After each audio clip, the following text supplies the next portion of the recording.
kita investigasi nih, ternyata banyak. Kita ada ketemu kemarin itu ada 34 santri lainnya.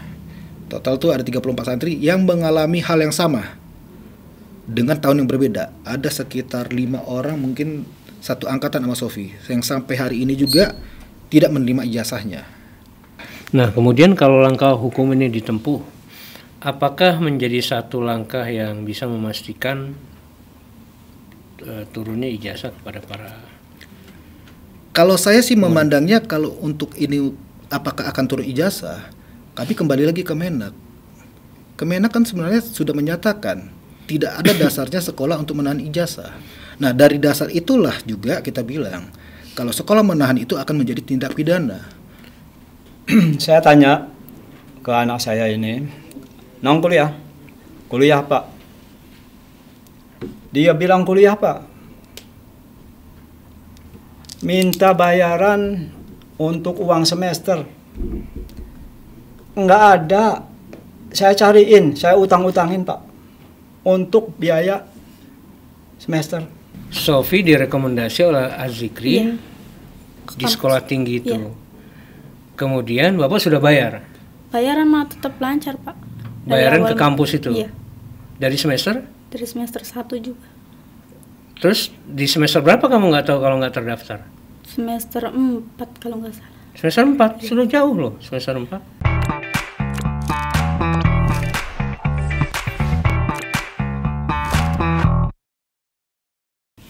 Apa kabar para pendukung Amerika, Israel, Iran, dan kengerian pada Perang Dunia Ketiga?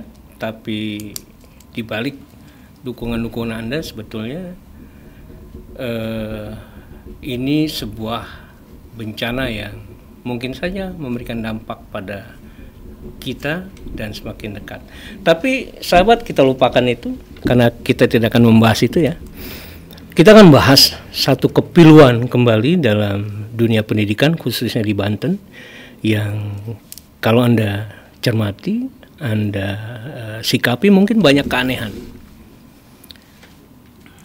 Pada kasus ini, sahabat akan saya antarkan pada sebuah cerita yang bukan hanya pada penahanan ijazah ya, tapi juga ketidakjelasan dari evaluasi pendidikan yang ada, dan tentu saja ada cerita-cerita transaksional yang kemudian berhubungan dengan formalitas itu ya, gitu ya, ya. Pak siapa pengacara ini? Pak Patra. Pak Patra.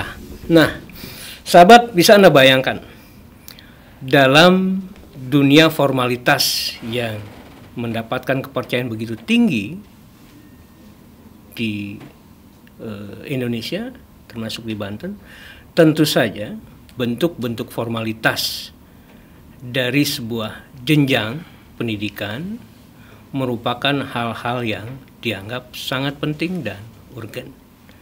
Apa jadinya ketika Anda yang bersekolah berharap jenjang pendidikan mampu menjadi sebuah penumpu masa depan, tapi kemudian Anda tidak mendapatkan keterangan apapun dari jenjang pendidikan yang Anda peroleh.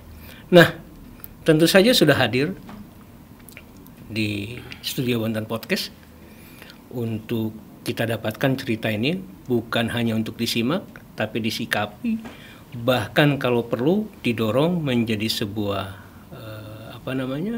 kejelasan agar tidak terjadi di tempat-tempat lain, khususnya di Banten.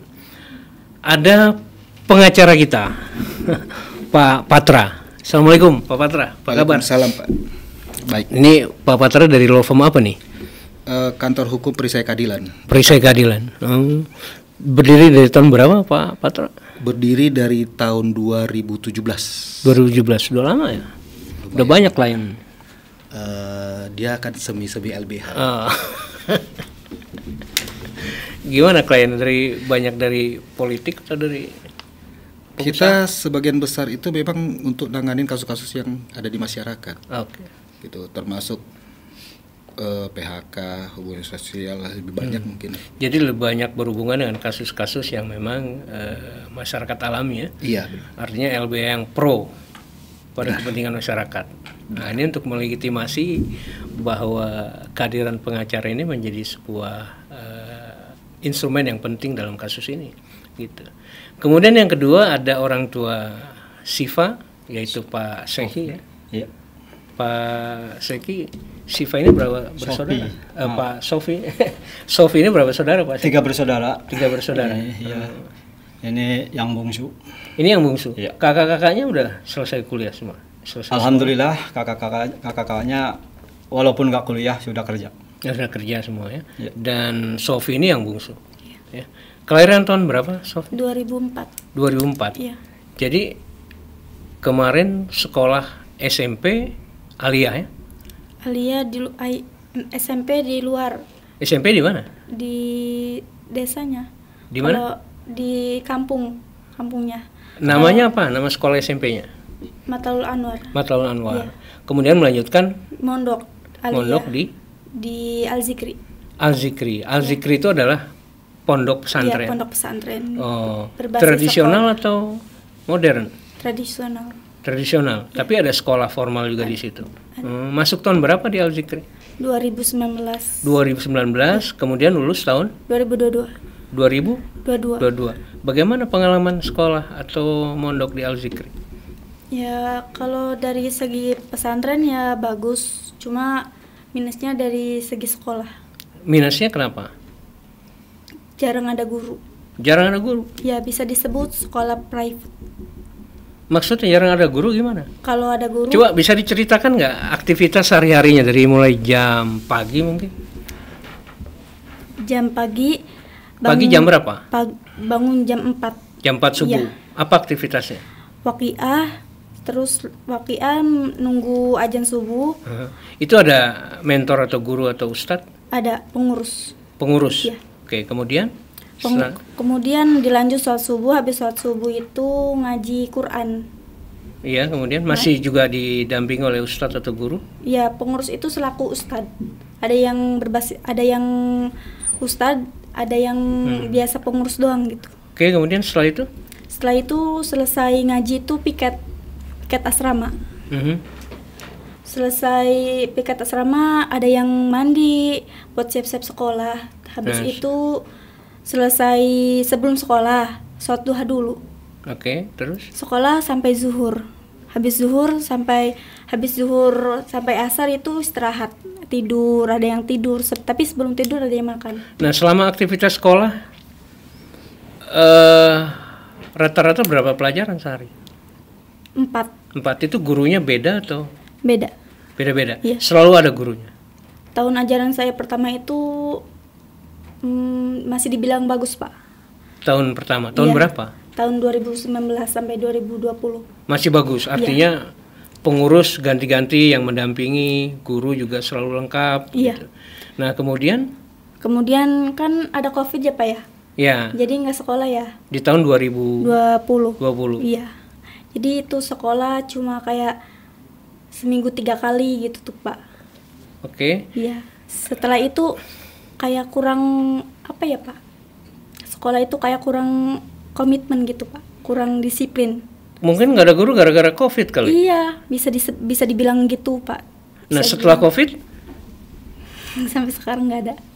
setelah COVID nggak ada gurunya sama sekali. Ada paling beberapa gitu, cuma diambil dari pengabdian juga.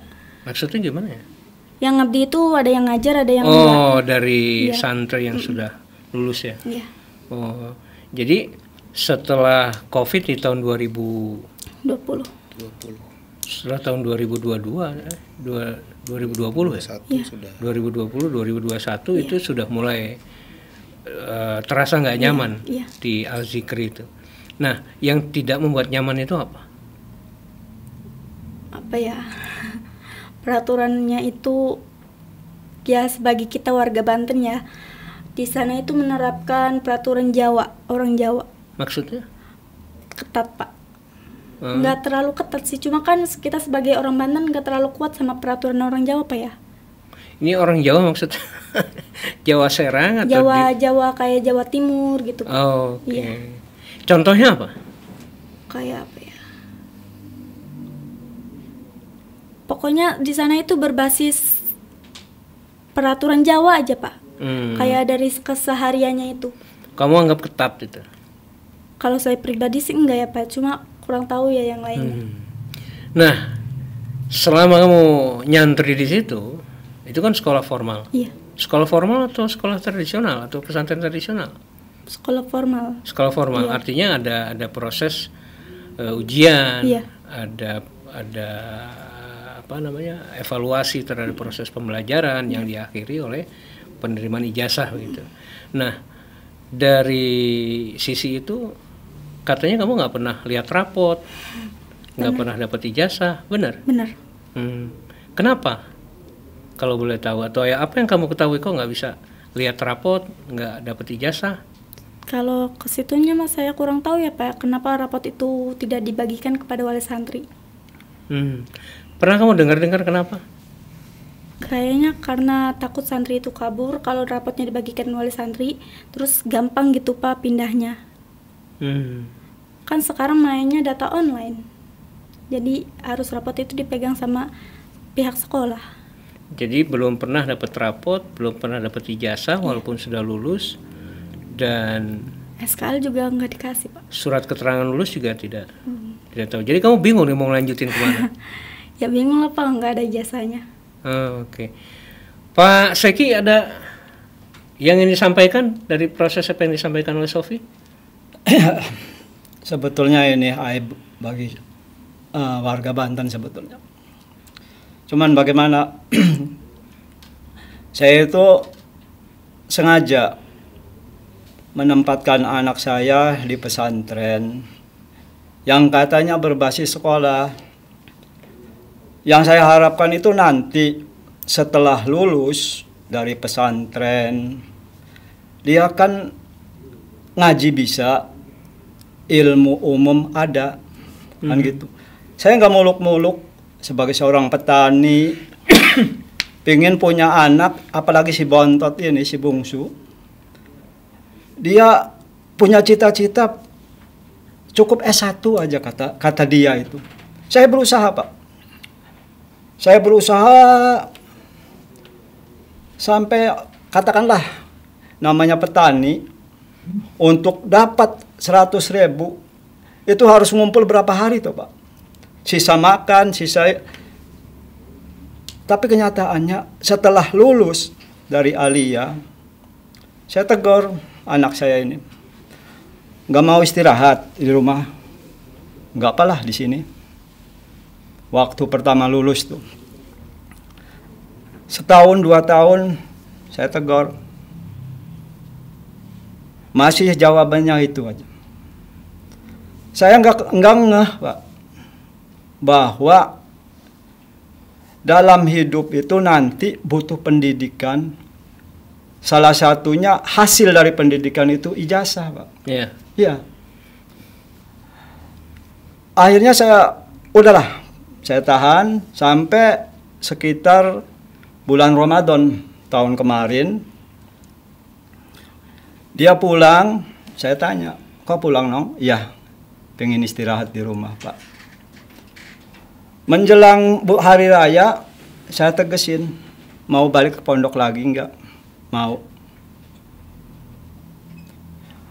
Setelah hari raya, dia datang ke saya, Pak, saya piket. Biasa kan setiap itu piket. Tapi setelah piket pulang, dia nggak mau ke pondok lagi. Ada apa nih? Kan gitu. Setelah itu, ya sebagai orang tua yang memang menginginkan anaknya jadi orang pinter Pak, saya dorong, saya anjurin, udah berangkat. Nggak mau. Saya dapat belan dari dari yayasan. Yayasan namanya yayasan Al-Zikri. Al-Zikri. Itu lokasinya di mana Pak? Tak-takan, Soyong. Tak-tak. Saya datengin, Pak, ada masalah ini. Saya datengin. Saya pikiran itu, wih, masalah apa nih? Karena Sofi ini di samping dia ngabdi di Al-Zikri itu, di samping ngabdi, dia juga selaku sekretaris, selaku bendahara. Saya takutnya bendahara ini, Pak, apa ada penyelewengan uang. Makanya saya datang ke pondok, diterima dengan baik, ngobrol, nggak ada. Cuman amanatnya. Sopi datang lagi ke sini, bawa ke sini. Waduh, ada apa nih? Nah, setelah itu ya berapa minggu saya nggak datang. Karena apa? Sopinya sendiri nggak mau. Orangnya tertutup, Pak. Nggak pernah cerita ada masalah di pondok, nggak pernah. Sofi ini. Iya. Akhirnya setelah itu, saya kan sebagai orang tua, anak saya ini sekolah udah lulus 3 tahun, berarti minimal ijazahnya udah ada. Saya tanyain, "Nong, ijazah pripen?" Sejak, "Nong, ijazah gimana?" "Masih di pondok, Pak." Saya tanyain ke pondok, saya datengin. Jawaban di pondok bertele-tele, Pak.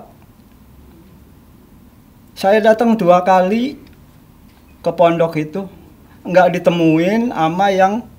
Jawaban bertele-tele itu gimana, Pak? Jawabannya ke Abah. Harus ke Abah. Kan gitu. Kita kan dari jauh, Pak. Dari Pontang ke Serang itu lumayan lah, capek. 2 kali saya dijanjiin nanti. Saya bel dulu. "Mang, saya pengen ke pondok, saya pengen sowan sama Abah." "Siap, Mang." Abah ada. Saya datang ke situ. Ketemu dengan Abah? Enggak. Katanya habis kerokan, nggak bisa nemuin tamu. Saya ini kan wali santri. Wali santri itu bagian dari pondok. Keluarga lah, Pak. Akhirnya saya, dalam hati saya, begini mah, nggak dapat nih ijazah anak saya. Jadi saya nanyain ke anak saya, gimana? Jawaban dari pondok begitu aja, Pak. Terus menerus. Akhirnya saya ngobrol sama teman yang pada anaknya masih di situ. Iya, saya aja mau pindah nggak bisa. Saya aja udah anak di rumah nggak bisa, ijazah nggak keluar. Sampai anak saya jadi pembantu, saya nggak mau dong. Saya kerja siang sampai sore, bahkan sampai malam untuk biaya anak saya. Minimal nasibnya jangan seperti saya gitu. Oke, Pak Sehi, ya. Tahan dulu. Saya ingin melihat ini dari satu peristiwa hukum yang lebih menyeluruh ya. Pak Patra mungkin bisa menceritakan investigasi apa yang sudah dilakukan, apakah ini hanya terjadi pada Sofi, dan apa kira-kira pelanggaran-pelanggaran yang kemudian menjadi persoalan serius dalam dunia pendidikan, serta motif kenapa kira-kira hal ini bisa terjadi. Oke, mungkin saya mulai lagi dari kronologis awalnya, Pak ya. Awalnya ini kan kita pertama itu mendampingin salah satu wali murid, wali santri yang sekolah di Sanawiyah SMP yang sudah lulus karena dia mau melanjutkan ke pesantren di Kota Bandung. Awalnya begitu. Nah, di Kota Bandung itu minta untuk dilampirkan surat keterangan lulus. Nah, dari sini nih awalnya. Pada saat wali santrinya minta surat keterangan lulus, selalu sama seperti jawaban Pak Seki, bertele-tele. Alasannya harus ke Abah. Kita wali santrinya ketemu Abah, tidak ada jawaban yang pasti. Kita pastikan ke kepala sekolahnya harus dari Abah. Hanya itu aja yang dibolak-balik. Nah, pada saat kita ke Kemenak, Kementerian Agama Kota Serang, ketemu nih sama Pak Seki. Kita konsultasi nih awalnya dia. Saya juga ditahan begini-begini. Oke, pertanyaan saya pertama yang saya ingat yang bikin saya miris, apa bukti Pak Seki punya anak sekolah di Al-Zikri? Tidak ada. Raport dia tidak punya, surat kartu ujian pun tidak ada, apalagi ijazah gitu. Jadi awalnya lah kok bisa begini. Tiap murid kan punya nomor induk. Iya. Nggak ada juga itu? Tidak pernah dikasih tahu. Nggak tahu. Jadi kita ngecek ke Kemenak. akhirnya kita minta data ini benar gak sih? Ada tercatat gak sebagai santri di Al-Zikri? Dan memang syukur alhamdulillahnya Kemenak waktu itu buka, cuma dibuka dari ijazah SMP-nya ada NIM-nya sekian. Disitulah mungkin Sofi baru tahu, oh itu NIM saya. Setelah 6 tahun ya. Setelah 6 tahun dia bersekolah di Al-Zikri. Itu awalnya. Nah, ternyata kita temukan memang tidak pernah ada pembagian rapor atau kartu ujian sebagaimana gitu ya. Tapi dia memang lulus ya, memang dinyatakan. Nah, kita investigasi nih, ternyata banyak. Kita ada ketemu kemarin itu ada 34 santri lainnya. Total tuh ada 34 santri yang mengalami hal yang sama dengan tahun yang berbeda. Ada sekitar 5 orang mungkin satu angkatan sama Sofi yang sampai hari ini juga tidak menerima ijazahnya. Gitu. Ada lagi permasalahan lain, pindah sudah hampir setahun nih, sudah hampir kenaikan kelas. Dia pindah ke sanawiyah lain, itu tidak diurus kepindahannya. Jadi masih tercatat di Al-Zikri. Yang akan sekarang ini kayaknya tanggal 25 katanya karena pembagian rapor dan kemungkinan akan menjadi tinggal kelas. Karena Al-Zikri sampai sekarang belum melepaskan. Ya. Pak Patra pernah ketemu dengan Abah. Abah ini siapa namanya? Abah ini namanya Pak Haji, kita taunya Kiai Haji Wawan. Oke. Udah pernah ketemu dengan Abah? Kalau pernah ketemu bukan di masalah ini gitu. Berapa kali ketemu memang ada. Belum pernah ada komunikasi. Untuk saat ini kita tidak pernah komunikasi sama ketua yayasannya. Kita komunikasi itu dengan kepala sekolah MTS.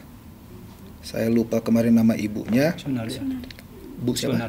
Sunaria ya. Ibu Sunaria. Ini sebelum dilanjut saya mau nanya sama Pak Seki dan Pak Patra, ini nggak ada mispersepsi kan? Kalau di situ memang sekolah atau pesantren tradisional yang memang tidak ada ijazah. Nah, itu kita udah pastikan Pak ke Kemenak. Dan Kemenak tercatat di sana ada pendidikan pesantren dan ada pendidikan formal. Dan dari Kemenak pun sudah menyatakan kalau SKL itu wajib diserahkan. Kita ada dipanggil dihadapkan antara kepala sekolah dengan pihak-pihak yang terkait. Dan Kemenak menyatakan SKL itu wajib diserahkan, ijazah wajib diserahkan. Nah, langkah hukum yang akan ditempuh oleh pihak. Untuk saat ini kita masih menempuh jalur-jalur mediasi. Tapi karena kita masih terkendala dari Kemenak yang belum ada kepastiannya, karena mereka minta itu supaya itu diserahkan, kalau tidak izinnya Al-Zikri akan dicabut. Itu pernyataan dari Pak Dedi ya, iya. Kasubag TU di Kemenak. Dia sudah bilang tolong diserahkan semua. Dan memang ada data-data yang kita temukan, ternyata aliyah itu tidak terakreditasi, tidak ada kepala sekolahnya sampai saat ini gitu.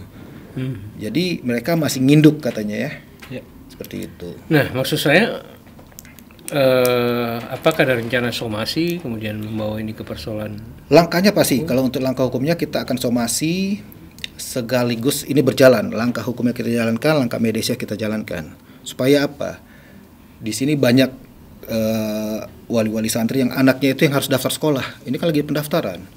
Yang akan terancam tidak bisa masuk sekolah. Nah, kemudian kalau langkah hukum ini ditempuh, apakah menjadi satu langkah yang bisa memastikan turunnya ijazah kepada para? Kalau saya sih memandangnya kalau untuk ini apakah akan turun ijazah, tapi kembali lagi ke Kemenak. Kemenak kan sebenarnya sudah menyatakan tidak ada dasarnya sekolah untuk menahan ijazah. Nah, dari dasar itulah juga kita bilang kalau sekolah menahan itu akan menjadi tindak pidana. Pak Patra, yang bikin saya penasaran mungkin ada alur analisis yang bisa disampaikan.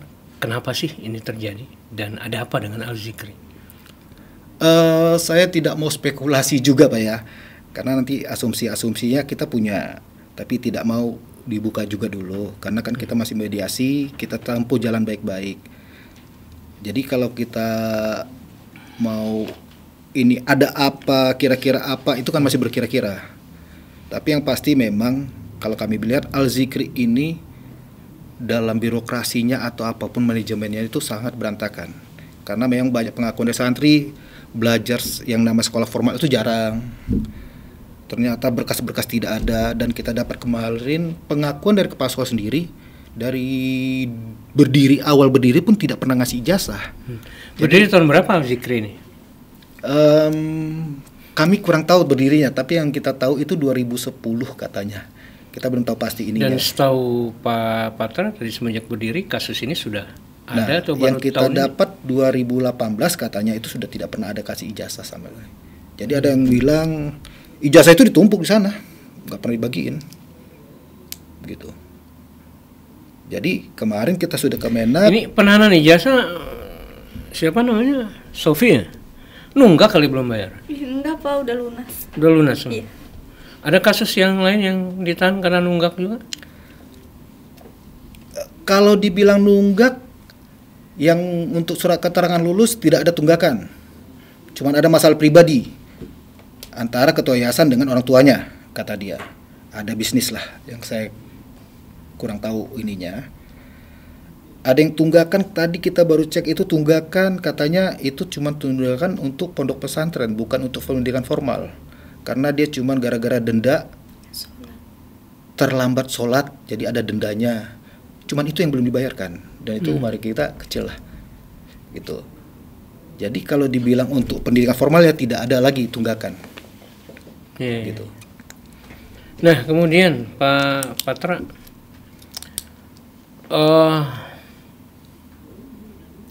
kalau memang ini menjadi sebuah kesalahan dari para pengurus ya di Al-Zikri, ini masuk ancaman pidananya berapa tahun untuk kasus-kasus ini?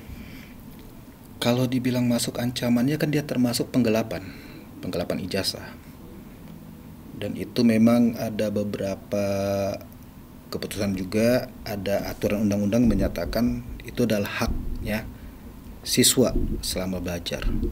Dan kalau hak itu pun tidak dipenuhi, bisa kembali kepada hak anak. Hak anak kembali lagi ke hak asasi manusia. Tuh. Jadi kalau dibilang pemerintah juga sudah menyatakan tidak ada lagi namanya penahanan ijazah karena belum bayar tunggakan atau bayar apa. Itu pemerintah di Jawa Barat Pak Patra, bukan di Banten. Iya, bukan di Jawa Barat aja. Di kemarin saya baca itu ada di Jogja yang lagi panas, Surabaya. Dan pemerintah sudah menyatakan, karena apa? Semua tunggakan itu harusnya bisa dibayarkan dengan dana BOS. Iya. Al-Zikri dapat BOS. Infonya gimana? Dapat BOS. Karena Ini Bandar Raja. dia ya salah satu yang mengurus BOS itu di Al-Zikri. Iya. Jadi Sofi, saya balik ke Sofi dulu. Kamu sedih dengan peristiwa ini? Gimana nggak sedih Pak?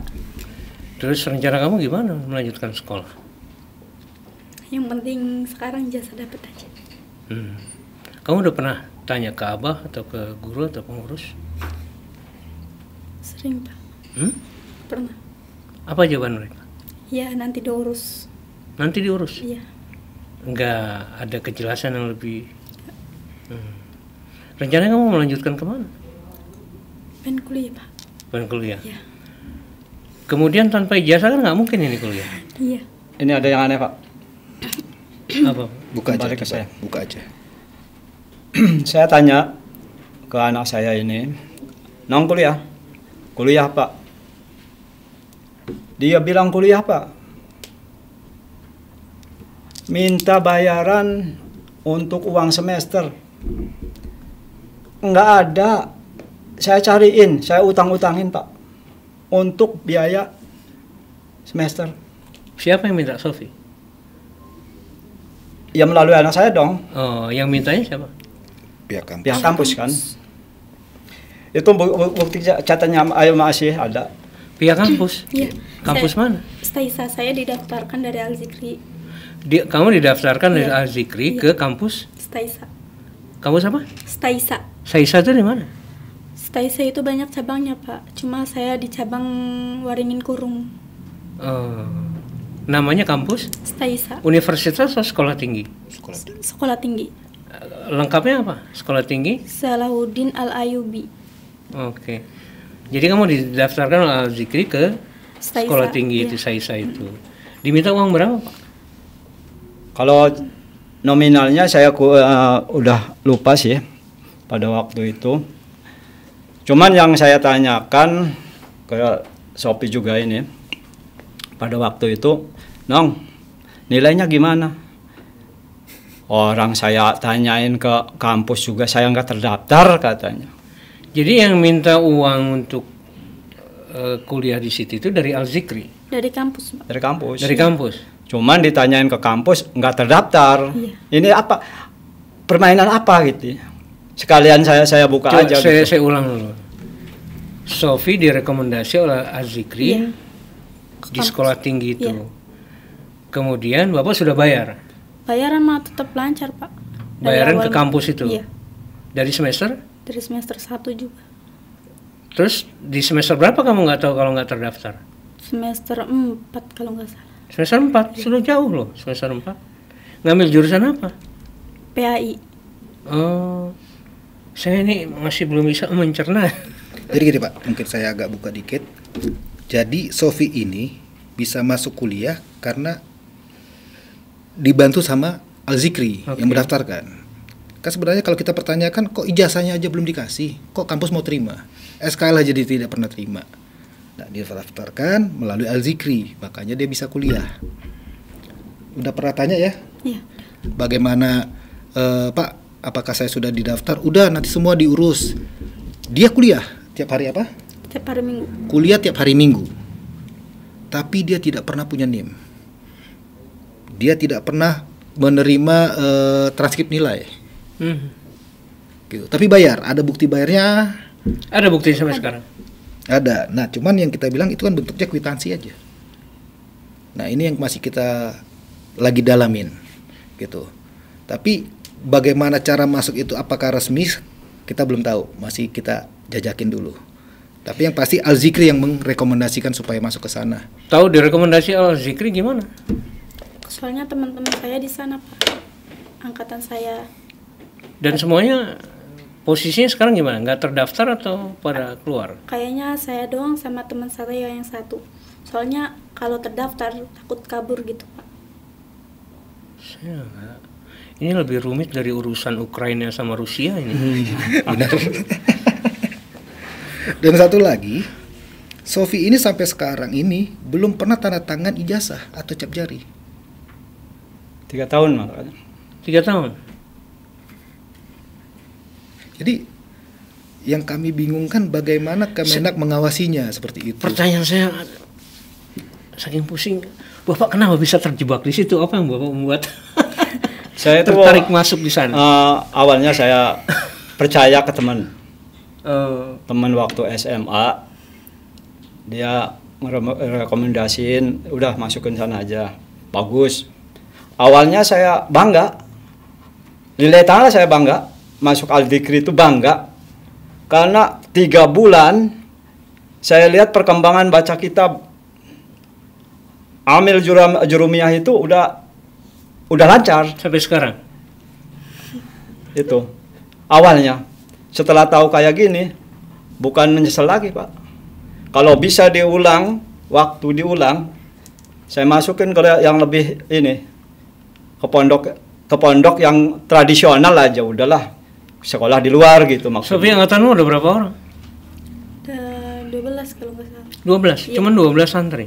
12 per angkatan saya, tapi angkatan Ketika mondok di situ per bulan atau SPP-nya berapa bayar? kalau sekolah nggak bayar, Pak, udah ada dana bos. Oke.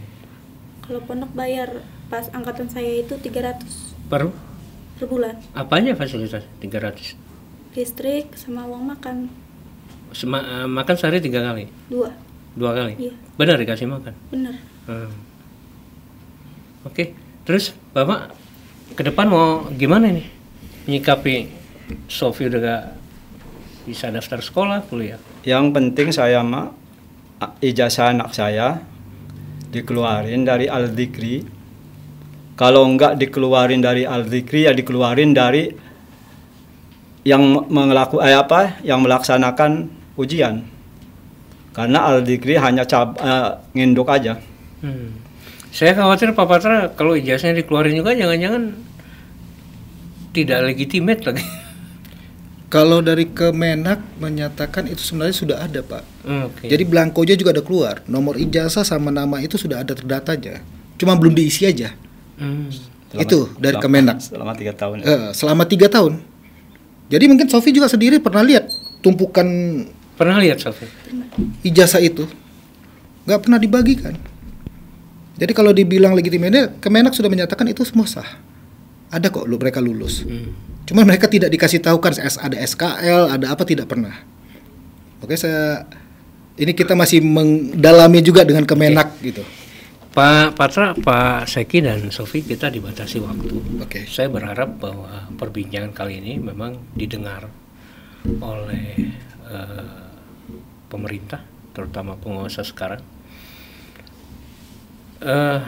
Tentu saja ini bukan masalah yang sederhana, karena menyangkut masa depan anak-anak bangsa, anak-anak Banten, dan mudah-mudahan persoalan ini segera selesai, di mana para murid tidak dirugikan, dan ini bisa menjadi pelajaran ya untuk kita semua. Saya khawatir begini, kalau ini tidak mendapat perhatian serius dari penguasa, jangan-jangan kita harus berpikir saatnya kembali bergabung dengan Jawa Barat. Begitu. Dan rasanya kita harus berpikir kalau ini tidak tuntas, begitu, bergabungnya atau berpisahnya Banten dengan Jawa Barat sebuah kesalahan jangan-jangan. Silakan komen. Assalamualaikum warahmatullahi wabarakatuh.